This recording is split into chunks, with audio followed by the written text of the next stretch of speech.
Hi, this is Travis, creator of the Dungeon Flippers. You know, a lot of thought and work goes into making an indie pilot. Here's a bite-sized bit of that process to sink your teeth into. Establishing your main characters quickly and naturally is a tricky job. For the pilot, I wanted to do this with a classic TV staple, walking and talking. Did you notice the sentient founding stone in the basement that devours dreams? Oh, so that's what that was. Yeah, it won't be cheap to get that removed. Maybe instead we find a buyer who doesn't sleep and has no dreams. Better sign me up then. Cleveland. Kidding.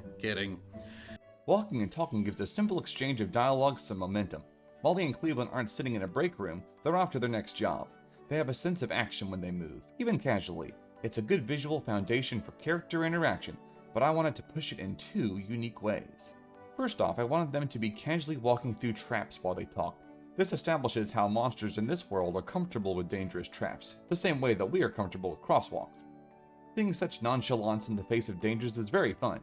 The cherry on the top is the choice of conversation. Slight spoilers, but the sentient founding stone is not a Chekhov's gun. It doesn't come up again, and it's not important. But that is important. I specifically wanted Molly and Cleveland to dish about work-related nonsense for a moment, because that's what working people do. We talk about things that are unimportant all the time. More importantly, it keeps the bit from feeling like an exposition dump. How the characters act and react in this scenario is what's important, not what they're actually talking about. Once we establish the character's dynamic properly, then we can move on to Molly's motivation. Speaking of dreams, how's the reconstruction going on your family dungeon? Last time I was there, it looked grounded. I try to avoid cutaways like these because they can feel unnatural to the flow of a scene, but they are effective if used sparingly. After this, something interesting happens. It's going fine.